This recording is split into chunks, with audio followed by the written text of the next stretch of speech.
बिस्मिल्लाहिर्रहमानिर्रहीम। अस्सलाम वालेकुम नाज़रीन। आज की इस वीडियो में हम आपको ये बताएंगे कि जब भी आपने कोई प्रॉपर्टी या कोई जायदाद ख़रीदनी है और उस प्रॉपर्टी और जायदाद के ख़रीदने के लिए जब आप कोई एग्रीमेंट या इकरारनामा करते हैं तो आपने कौन कौन सी एहतियाती तदाबीर या प्रिकॉशनरी मेजर्स इख्तियार करने हैं। सबसे पहली बात कि जिस शख्स से आप प्रॉपर्टी ख़रीद रहे हैं तो आपने सबसे पहले ये चेक करना है कि आया प्रॉपर्टी जो है उस शख्स के नाम पर है या नहीं है। यानी आपने उस शख्स के या मालिक के टाइटल डॉक्यूमेंट आपने चेक करने हैं, क्योंकि आम तौर पर यह होता है कि प्रॉपर्टी जो है वो मिस्टर ए के नाम पर होती है और मिस्टर ए मिस्टर बी से सौदा करता है और फिर मिस्टर बी सी से करता है, सी डी से करता है। तो उस जिसे आम डीलर हजरात बयाना पेमेंट या बयाने पे सौदा कहते हैं, तो इस काम से आपने बचना है। आपने डायरेक्टली हमेशा उस बंदे से आपने एग्रीमेंट करना है, इकरारनामा करना है कि जिस बंदे के नाम पर प्रॉपर्टी है। नंबर नेक्स्ट, आपने जब प्रॉपर्टी परचेज करने के लिए जब स्टाम्प पेपर आपने जारी करना है तो वो स्टैम्प पेपर या स्टाम्प पेपर उर्दू में, तो वो स्टैम्प पेपर आपने हमेशा जो है वो मालिक की तरफ से जारी होगा, यानी सेलर की तरफ से जारी होगा परचेज़र के हक में। जो बेचने वाला है उसकी तरफ से वो जारी होना चाहिए और किसके हक में जारी हो, जो लेने वाला है।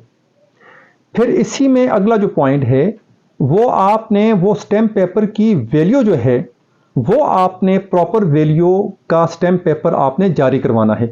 जैसे मिसाल के तौर पर पंजाब में जो प्रॉपर्टी की ख़रीदो फरोख्त के लिए जो इकरारनामा किया जाता है, उस इकरारनामे के लिए 1200 रुपये वाला स्टैम्प पेपर है वो इस्तेमाल किया जाता है। तो आपने इसी तरह अपने एरिया के हिसाब से उस स्टैम्प पेपर की वैल्यू जो स्टैम्प वेंडर होगा जिसको स्टाम्प फरोश कहते हैं, तो उससे कंफर्म करके आपने उसकी वैल्यू के हिसाब से स्टैम्प पेपर आपने जारी करवाना है। जो नेक्स्ट पॉइंट नाजरीन है कि जब आप एग्रीमेंट करते हैं तो उस एग्रीमेंट में या उस इकरारनामे में जो प्रॉपर्टी आप परचेज कर रहे हैं उस प्रॉपर्टी की आपने मुकम्मल तफसीलात आपने मेंशन करनी है। आम तौर पर यह होता है कि जो एग्रीमेंट होता है उसमें जो प्रॉपर्टी आप परचेज कर रहे हैं तो उसकी तफसीलात अधूरी मेंशन होती हैं, यानी खैवट, खतूनी, खसरा नंबर मुकम्मल उसका इंदराज नहीं होता। तो आपने उस इकरारनामे के अंदर खैवट, खतूनी, खसरा जात और इसके अलावा अगर वो प्रॉपर्टी जो है किसी सोसाइटी में वाक़या है तो उस सोसाइटी का प्रॉपर नाम, स्ट्रीट नंबर, प्लाट नंबर, जो भी उसकी डिटेल्स हैं वो सारी आपने उसमें मेंशन करनी है। नंबर नेक्स्ट नाजरीन, परचेज़र के लिए ये बड़ा ज़रूरी है कि जब आप एग्रीमेंट करें तो उस एग्रीमेंट के अंदर 2 विटनेसेस कम अज़ कम जो हैं वो परचेज़र वाली साइड से हों। यानी जो बंदा ख़रीद रहा है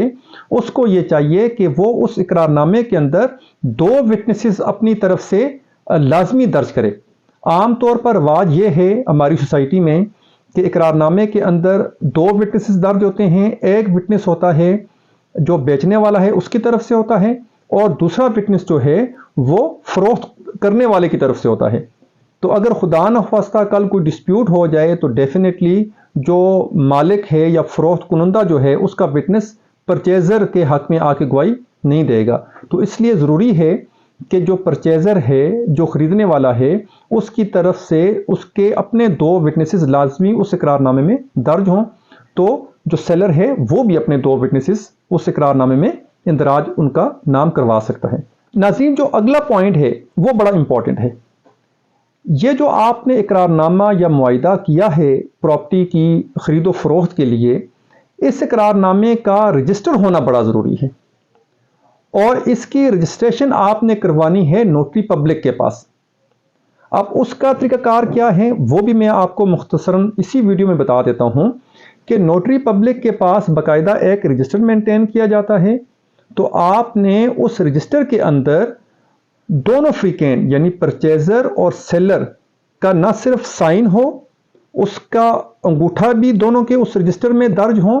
और प्लस अगर मुमकिन हो तो दोनों की तस्वीर भी उस रजिस्टर के अंदर लगवा लें। और इसी तरह उस रजिस्टर के अंदर جو گواہان ہیں ان کا بھی سائن یعنی دستخط اور گواہان کے انگوٹھے بھی اس میں درج ہونا ضروری ہیں، اور پھر وہ جو رجسٹریشن نمبر ہوگا یعنی جو رجسٹر میں نوٹری پبلک نے نمبر دیا ہے وہی رجسٹریشن نمبر اس اسٹامپ پیپر کے اوپر بھی وہ درج کر دے گا کہ اگر اللہ نہ کرے کسی قسم کا مستقبل میں کوئی ڈسپیوٹ ہوتا بھی ہے تو وہ نوٹری پبلک جو ہے وہ عدالت میں اپنے رجسٹر سمیت جا کے ریکارڈ پٹ کر سکتا ہے۔ تو اس بات کا آپ نے خصوصی خیال رکھنا ہے کہ صرف اس پر کوئی ڈمی سی نوٹری پبلک کی مہر نہ لگی ہو، بلکہ وہ آتھورائزڈ نوٹری پبلک ہو کہ جس کے پاس نوٹری پبلک کا ویلڈ لائسنس ہو، اور اس کے بعد اس کو پراپرلی آپ نے اس نوٹری پبلک کے پاس موجود رجسٹر میں ان تمام فریقین کے سائن، انگوٹھے، دستخط وغیرہ اور تصاویر بھی آپ نے لگا کے پھر وہ رجسٹریشن نمبر آپ نے اسٹامپ پر بھی آپ نے درج کرنا ہے۔ اور اس کے بعد ناظرین جو نیکسٹ پوائنٹ ہے کہ جب بھی آپ کسی پراپرٹی کا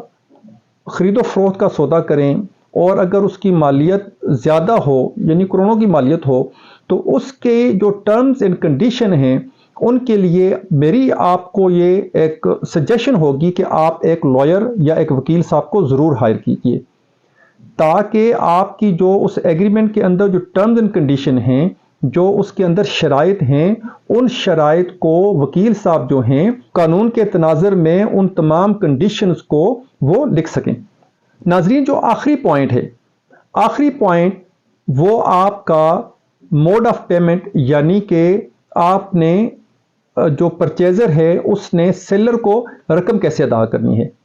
تو اس کے لیے میں آپ کو سجیسٹ یہ کروں گا کہ آپ کے لیے جو سب سے بہترین طریقہ کار ہے رقم ادا کرنے کا وہ ہے تھرو فائنینشیل انسٹیٹیوشن، یعنی کسی آپ بینک کے ذریعے آپ ادا کریں رقم، اور اس میں جو سب سے بہترین طریقہ کار ہے وہ یہ ہے کہ پے آرڈر بنا دیا جائے، اور وہ پے آرڈر بھی جو ہے وہ پے آرڈر خریدار جو ہے وہ اپنے بینک اکاؤنٹ سے بنائے، اور جو فروخت کنندہ ہے یعنی جو بیچنے والا ہے اس کے نام کا بنائے۔ یہ نہ ہو کہ پراپرٹی بیچنے والا کوئی ہو، پے آرڈر کسی کا نام سے بنے اور کسی کے نام پر بنے، تو یہ کام بھی مت کیجیے۔ پے آرڈر بنے خریدار کے نام سے اور ڈائریکٹلی آپ بنائیں، ہمیشہ جو مالک ہے اس کے نام پر بنائیں۔